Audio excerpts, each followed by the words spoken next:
Bertemu kembali, industri franchise Malaysia cukup sinonim dengan perniagaan berasaskan makanan. Ini apabila hampir 34% syarikat yang berdaftar di bawah pendaftar franchise Malaysia terdiri daripada sektor makanan. Jenama yogurt terkenal dari Amerika Syarikat, Tutti Frutti umpamanya, semakin mendapat tempat di kalangan penggemarnya di Malaysia.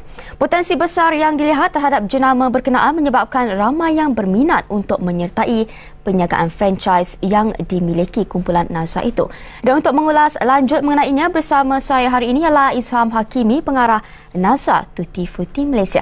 Baiklah, selamat datang Encik Isham ke studio Awani ini. Dan jika kita bercakap mengenai Tutti Frutti, tidak perlu bercerita panjang lebar.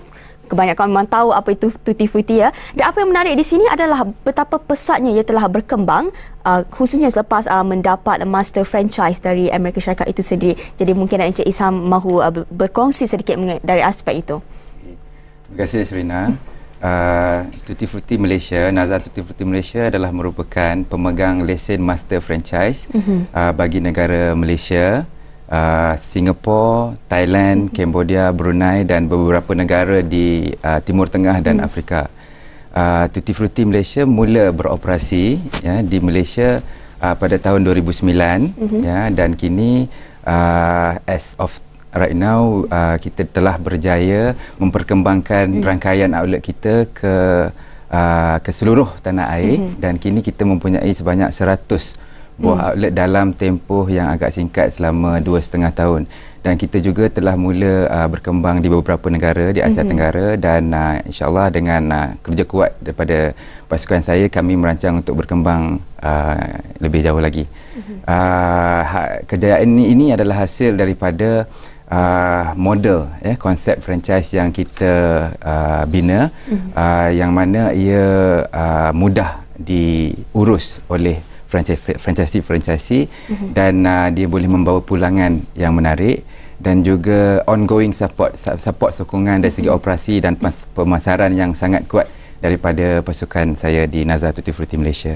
Dan seperti dikatakan tadi bahawa Tutti Frutti amat mendapat sambutan khususnya mungkin di Lembah Kelang sendiri. Namun yang menariknya adalah jika kita lihat outletnya di luar kawasan Lembah Kelang seperti Pulau Pinang, Ipoh dan Kuantan juga amat mendapat sambutan. Jadi apakah yang boleh dikatakan mengenai jenama Tutti Frutti ini? Okey, kalau kita nak lihat mula-mula memang pada tahun 2009 kita mula membuka outlet di sekitar Lembah Kelang dan setelah itu kita telah mendapat perhatian daripada beberapa peminat pelabur daripada sebelah utara, di Pulau Pinang, di Johor, tapi kini kita dapat lihat kita telah bertapak di seluruh negeri di Malaysia. Ia actually ia adalah hasil daripada kekuatan beberapa keistimewaan yang ada pada Tutti Frutti itu. Kalau boleh saya kongsi sedikit keistimewaan Tutti Frutti itu. Yang pertama pada saya produk kita. Bahan-bahan yang kita ada ni tidak boleh dapat di mana-mana kerana bahan-bahan material Tutti Frutti dicipta khas oleh Tutti Frutti Amerika Syarikat. Dan ini adalah satu yang sangat unik yang tidak boleh dapat di mana-mana, yang pada saya yang terbaik di pasaran. Yang kedua, konsep layan diri yang kita perkenalkan waktu kita buat masuk tu tidak ada siapa yang buat lagi benda ni. Jadi konsep layan diri ni kita tengok memang sesuai dengan gaya hidup masa kini, di mana kalau orang pergi makan tu dia nak servis cepat, dia nak pilih apa yang dia nak makan. Jadi dia boleh campur according to selera dia. Kalau hari tu dia nak makan sikit, dia boleh makan sikit. Nak makan banyak, boleh makan banyak. Nak bayar sikit, boleh bayar sikit. Sebab setengah orang kata mahal kan. Nak makan banyak, kena bayar banyak, lebih sikit lah. Dan ini sangat menarik dan sesuai dengan gaya hidup sekarang.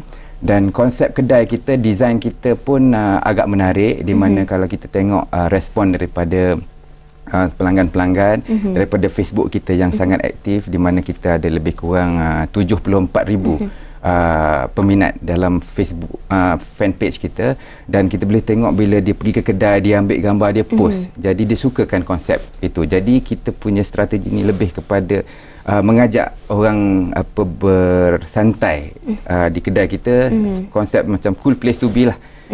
Dan yang paling penting sekali, yang mana saya rasa keistimewaannya, sebab bila Tutti Frutti Malaysia bawa masuk produk yogurt ni ke Malaysia, tak ada siapa lagi yang masuk. Jadi kalau andaiannya seperti kalau sekarang ni secara tak langsung, kalau orang macam dia ingat nak makan ayam tu, dia ingat KFC.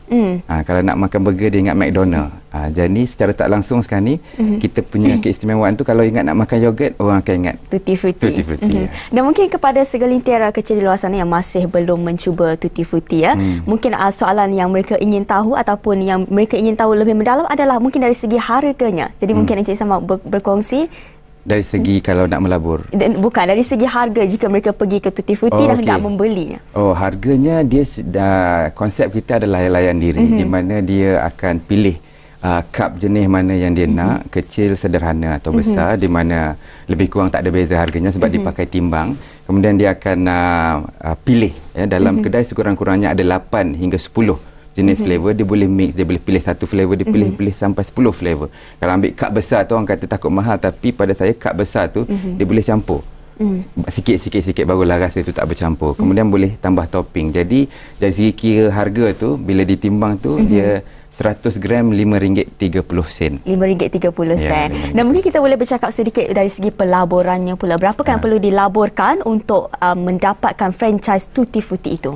Okey, dari segi kalau berminat untuk melabur, jadi yang perlu pada bakal potensi pelabur ni adalah dia perlu mempunyai kedudukan keuangan yang cukup untuk melabur, dan juga dia perlu ada potensi lokasi yang nak dia cadangkan kepada kita sebelum kita buat analisa yang selengkapnya lah untuk bagi kelulusan. Jadi dari segi amount yang dia perlu sediakan untuk melabur dalam Tutti Frutti ini, dia lebih kurang bergantung kepada saiz kedai tersebut.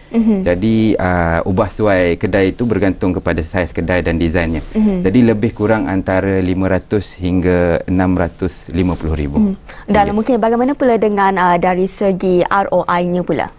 ROI bergantung kepada lokasi, dan kita dalam masa 2 tahun setengah ni kita dapat lihat prestasi outlet-outlet tersebut bergantung kepada lokasi-lokasinya lah. Jadi dia bergantung, kalau lokasi yang baik itu dia boleh dalam masa setahun ROI, tapi lokasi yang orang kata sedang-sedang sikit dia boleh antara 2 hingga 3 tahun. Dan bagaimana Tutti Frutti melihat persaingan dari jenama lain, misalnya mungkin bukan konsep frozen yogurt, but masih berada dalam kelompok yang sama, yang orang boleh generalize sebagai aiskrim makanan. Jadi setelah 2 tahun kita berniaga ni, memang kita agak kehadapan lah, sebab kita yang mula-mula memperkenalkan, di mana kita seperti menjadi penanda aras terhadap industri frozen yogurt ni lah. Dan saya memang maklum lah, memang ada wujud produk yang lebih kurang serupa dari segi jenama-jenama yang lain. Tapi memang ia menjadi ikutan, maknanya model yang kita perkenal ini adalah satu model yang menarik yang menjadi ikutan. Tapi pada saya ianya tidak menjadi satu persoalan, kerana saya amat yakin walaupun ia menjadi ikutan, dan yang satu benda yang tidak boleh menjadi ikutan itu adalah kualiti produk kita sendiri. Dan saya percaya kerana Tutti Frutti jenamanya itu sudah kukuh ya. Ya, sudah kukuh. Baiklah, terima kasih Encik Ishan. Nampaknya itu saja masa yang kita ada untuk hari ini, dan perbincangan itu tadi Mahiri Bisnes Awani. Saya Serina Manikam, teruskan setia bersama Astro Awani, berita segenap dimensi. Salam hormat.